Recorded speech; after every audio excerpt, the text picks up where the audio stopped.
How the Hermit Helped to Win the King's Daughter, from the Pink Fairy Book, edited by Andrew Lang. Long ago there lived a very rich man who had 3 sons. When he felt himself to be dying, he divided his property between them, making them share alike, both in money and lands. Soon after he died, the king set forth a proclamation through the whole country that whoever could build a ship that should float both on land and sea should have his daughter to wife. The oldest brother, when he heard it, said to the other, "I think I will spend some of my money in trying to build that ship, as I should like to have the king for my father-in-law." So he called together all the shipbuilders in the land, and gave them orders to begin the ship without delay. And trees were cut down, and great preparations were made, and in a few days everybody knew what it was all for. And there was a crowd of old people pressing round the gates of the yard where the young man spent the most of his day. "Ah, master, give us work," they said, "so that we may earn our bread." But he only gave them hard words, and spoke roughly to them. "You are old, and have lost your strength. Of what use are you?" And he drove them away. Then came some boys, and prayed him, "Master, give us work." But he answered them, "Of what use can you be, weaklings as you are? Get you gone." And if any presented themselves that were not skilled workmen, he would have none of them. At last there knocked at the gate a little old man with a long white beard, and said, "Will you give me work, so that I may earn my bread?" But he was only driven away like the rest.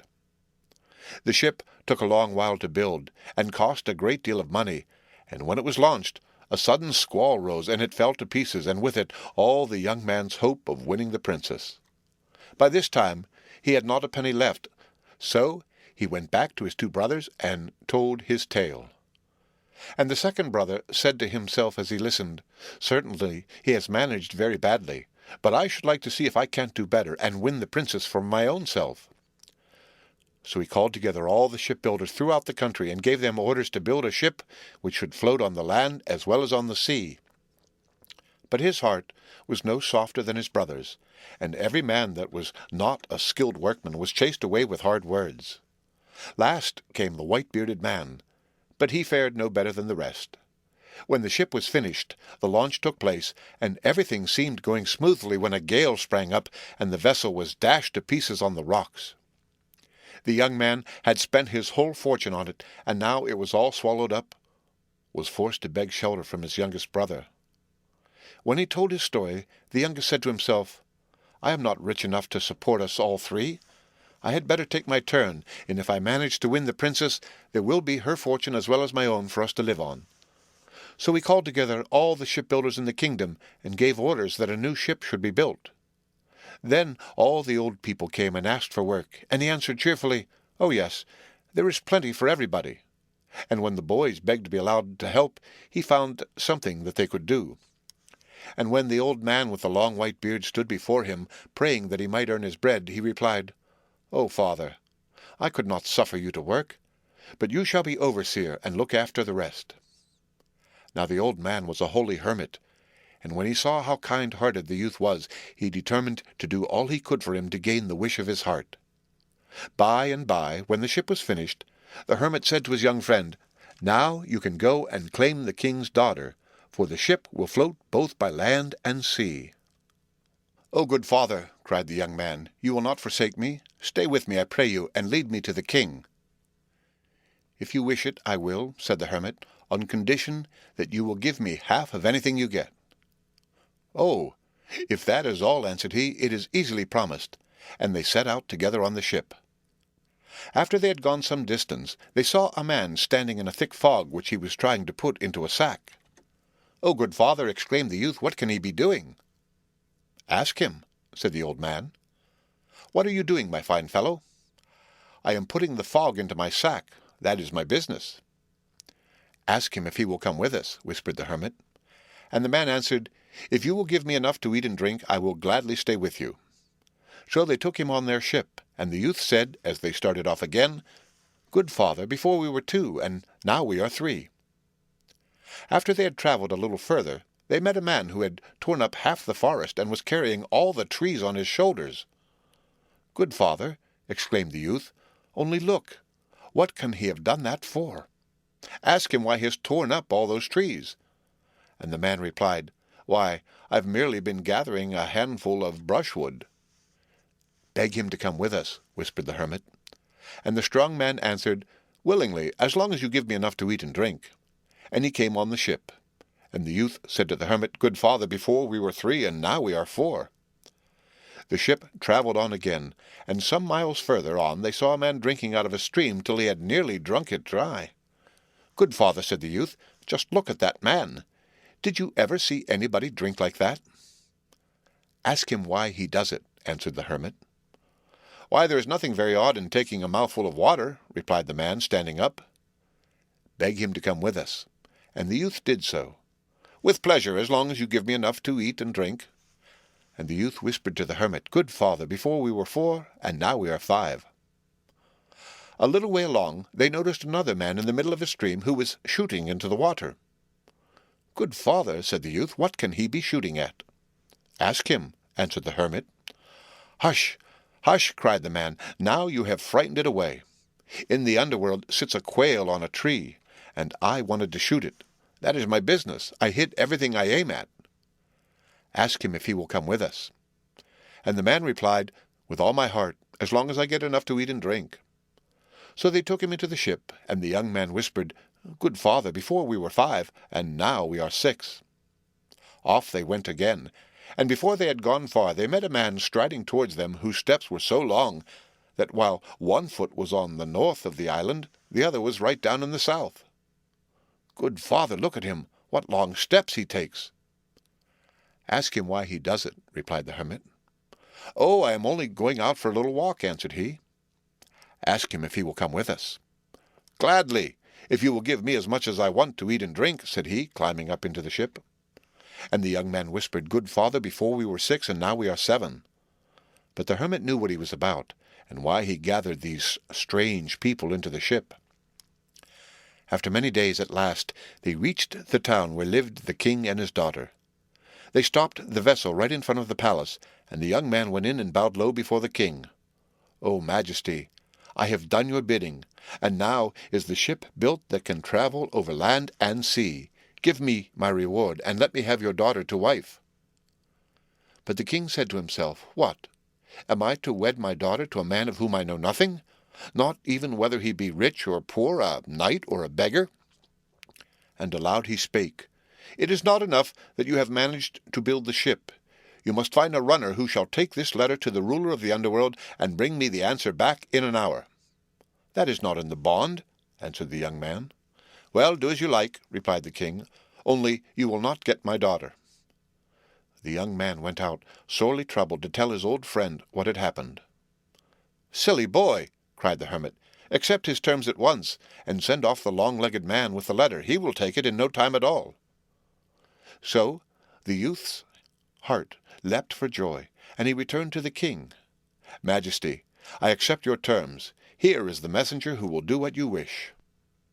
The king had no choice but to give the man the letter, and he strode off, making short work of the distance that lay between the palace and the underworld. He soon found the ruler, who looked at the letter and said to him, "Wait a little while I write the answer." But the man was so tired with his quick walk that he went sound asleep and forgot all about his errand. All this time the youth was anxiously counting the minutes till he could get back, and stood with his eyes fixed on the road down which his messenger must come. "What can be keeping him?" he said to the hermit, when the hour was nearly up.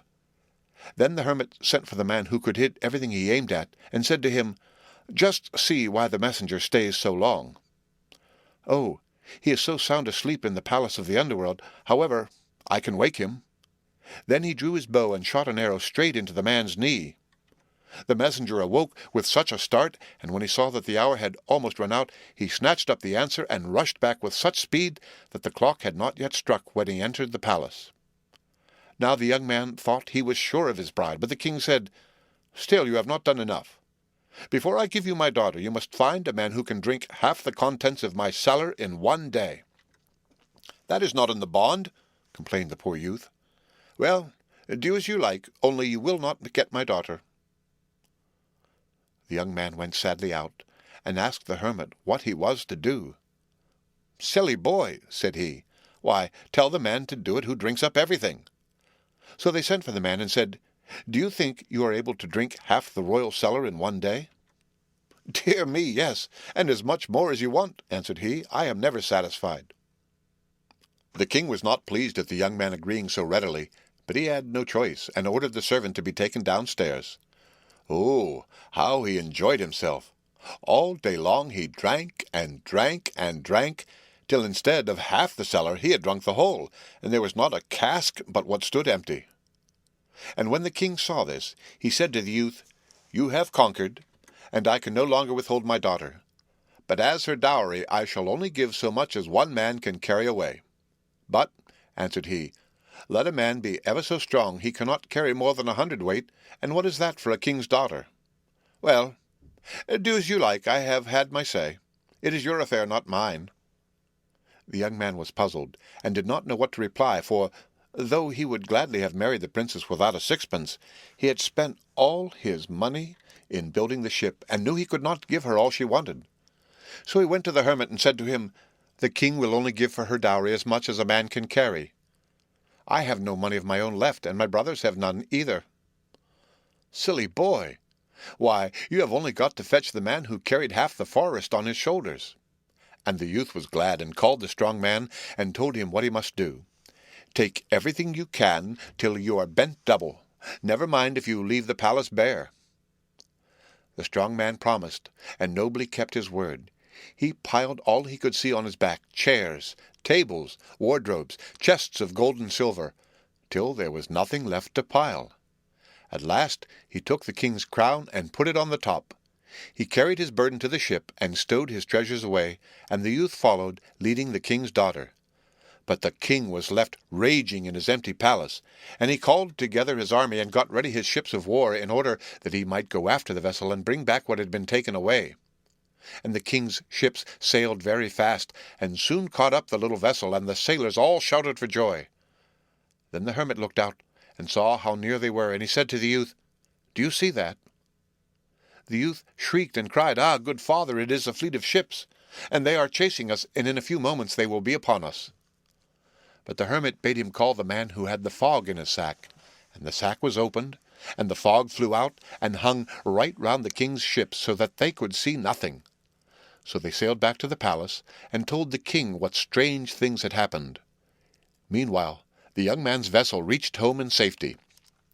"Well, here you are once more," said the hermit, "and now you can fulfill the promise you made to give me half of all you had." "That will I do with all my heart," answered the youth, and began to divide all his treasures, putting part on one side for himself, and setting aside the other for his friend. "Good father, it is finished," said he at length. "There is nothing more left to divide." "Nothing more left?" cried the hermit. "Why, you have forgotten the best thing of all." "What can that be?" asked he. "We have divided everything." "And the king's daughter?" said the hermit. Then the young man's heart stood still, for he loved her dearly. But he answered, "It is well. I have sworn, and I will keep my word," and drew his sword to cut her to pieces. When the hermit saw that he held his honor dearer than his wife, he lifted his hand and cried, "Hold! She is yours, and all the treasures too. I gave you my help because you had pity on those that were in need, and when you are in need yourself, call upon me, and I will come to you." As he spoke, he softly touched their heads and vanished. The next day the wedding took place, and the two brothers came to the house, and they all lived happily together. But they never forgot the holy man who had been such a good friend. The end.